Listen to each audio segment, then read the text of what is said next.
Hello, welcome to the first lecture on interpreting statistical information.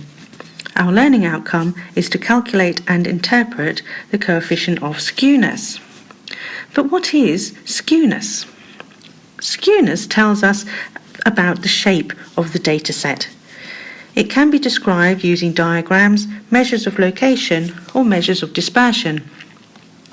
The distribution of data can be symmetrical, have positive skew, or have negative skew. But what does that look like? This is a symmetrical distribution. And we can see the red line is the line of symmetry. So to the left of the red line is a mirror image of to the right of the red line. We can also have positive skew. This distribution has positive skew. And you can imagine that the right-hand tail of the distribution has been pulled out to the right. And lastly, negative skew. And this time we can imagine that the left-hand tail of the distribution has been pulled out to the left.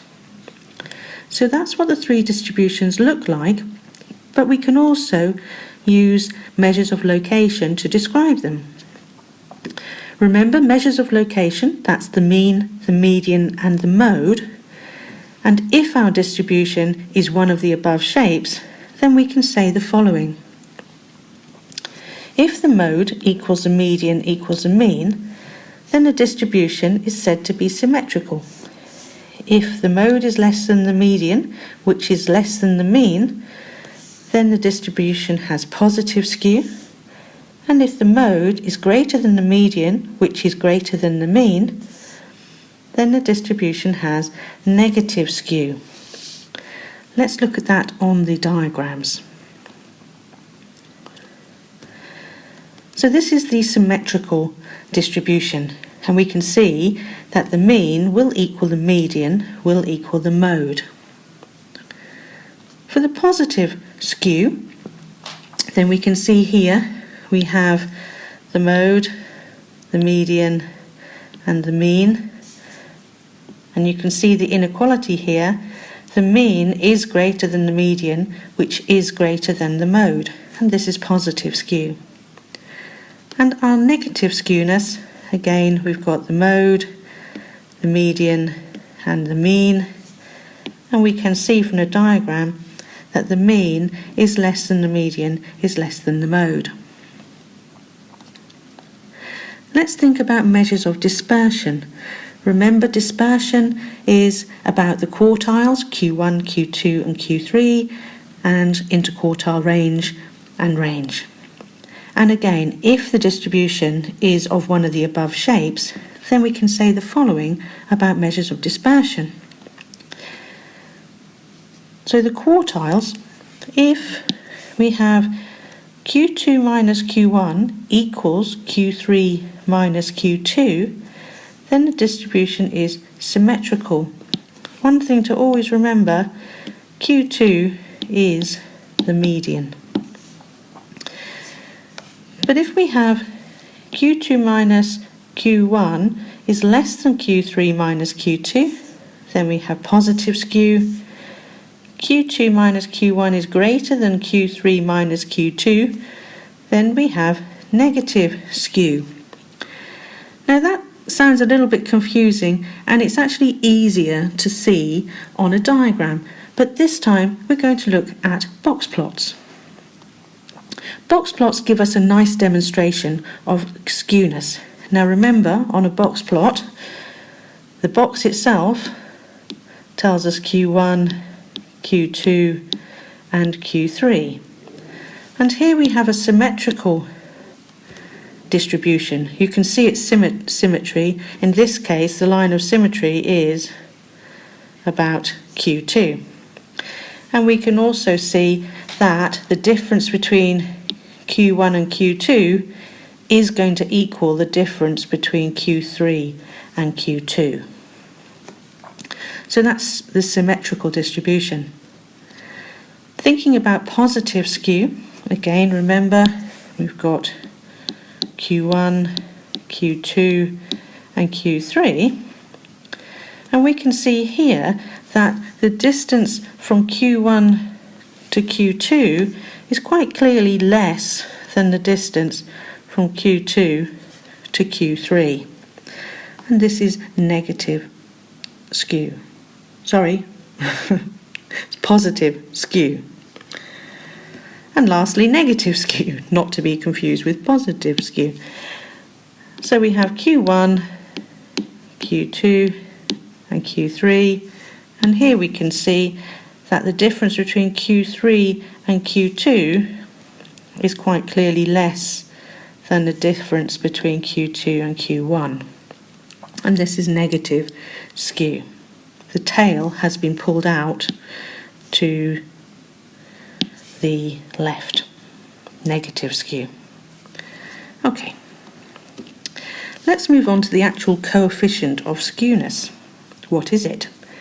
This is a constant, and it can be used to decide whether we have symmetry, positive skewness, or negative skewness. There is more than one coefficient of skewness, more than one method of calculating it, and we will use Pearson's coefficient of skewness. But what is that? We have a formula. Pearson's coefficient of skewness is 3 times the mean minus the median divided by the standard deviation. And that will give us a constant. But what does the constant mean? If that constant equals 0, it means that we have symmetrical distribution. If that constant is positive, we have positive skewness. If that constant is negative, we have negative skewness. And the larger the number, the greater the skewness. So let's look at an example. This is a stem and leaf diagram, and it shows the scores, we'll call it X, obtained by a group of students in a test. Now remember, look at the key, and the key tells us that 6-1 means 61. So, what questions do we want to answer? We have 5 questions to answer. Write down the modal score, find the 3 quartiles, calculate to 2 decimal places the mean and the standard deviation, calculate Pearson's coefficient of skewness and comment on the skewness, and use 2 further methods to show that this data is negatively skewed. Okay, let's start with A. So the mode. Now remember, the mode was the most frequently occurring piece of data. Now we need to look at the leaf for this on the stem and leaf diagram to see which number consecutively occurs the most. And we can actually see here we have 3 8s in a row there. We do not have 3 other numbers occurring consecutively. So using the key, that those 8s stand for 68, and that's our mode. Okay, Q1, Q2 and Q3. If we count up all the numbers in the green box in the leaf, then we have 50 numbers altogether. So to find the position of Q1, then we're going to do 50 divided by 4 for Q1. But remember, this is discrete data, so we have to consider, is it a whole number or not? No, it isn't. It's 12.5, so we need to round up to the 13th term. And starting at the first number here, counting along to number 13, we find that the 13th number is here, which stands for 46. For Q2, we're going to do 50 divided by 2, which is 25. This is a whole number. Discrete data means that we want between the 25th and the 26th number. So counting along our stem and leaf diagram, we actually find that the 25th number is here and the 26th number is there. So what we've got is we've got 59 and 61. So we need to add those together, divide it by 2 to get the number 60 for Q2.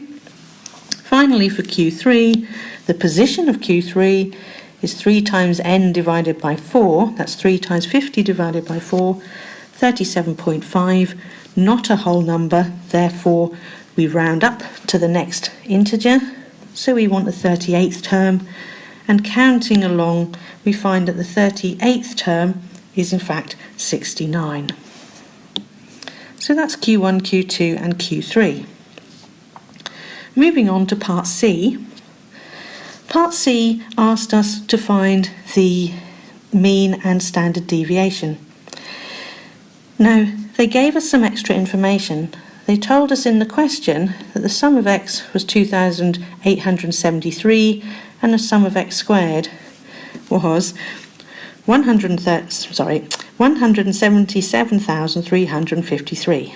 I'm glad they worked those out for us. Now, to get those numbers, all they've done, sum of x, is they've literally added up all of the numbers to get the sum of x. And the sum of x squared, they've squared all of the numbers individually first and then added them all up. You'll also notice that here we have another Greek letter, mu, and the Greek letter mu is often used for the mean value. And you can see here the mean value we know is the sum of x divided by n, and here it is, sum of x divided by n, so the mean is 57.46. Now we need the standard deviation, so we're going to use our nice friendly formula for that, work out the variance first. So substituting our given numbers into our formula, then we have this here, put that in the calculator and you will get 245.4084, but we want standard deviation. Take the square root of that and to one decimal place we have 15.7. So that's the standard deviation. Okay, moving on to skewness. Pearson's coefficient of skewness, 3 times the mean minus the median divided by the standard deviation. Well, we've just worked out the mean, we've also worked out the median and the standard deviation. Substitute those numbers into the formula and we get minus 0.486. It's a negative number, so that tells us we have negative skew. It's not a very large number, so we haven't actually got very large skew. And if you look at the data, the nice thing about a stem and leaf diagram is you can sort of see the shape of the data on its side. And as you can see, then if you imagine rotating that anti-clockwise by 90 degrees, then you can see that the left-hand tail, if I draw an arrow for you, imagine that this left-hand tail has ever so slightly been pulled out to the left, which is why we've got negative skew. Yeah. This modal value here, then this is ever so slightly to the right, isn't it? So that's negative skew. The last part, E, we had to use 2 other methods to confirm the skewness. Now remember, we could also use the quartiles for the skewness.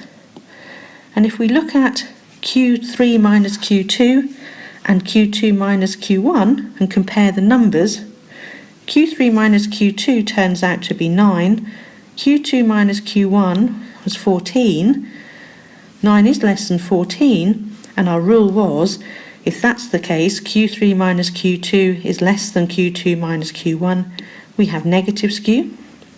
We can also look at the measures of location, and in this particular case, we've found the mean, the median and the mode, these numbers here, and we can see that the mean is less than the median is less than the mode. And that also tells us that it's negative skew. So in summary, skewness tells us the shape of a data set. We can use measures of location to decide whether it's symmetrical, positive or negative. We can also use measures of dispersion to decide if it's symmetrical, positive or negative. And we have Pearson's coefficient of skewness, which we can use. If it's 0, we have symmetry. Positive means positive skewness, negative means negative skewness, and the larger the number, the greater the skewness. So, have a go at the question.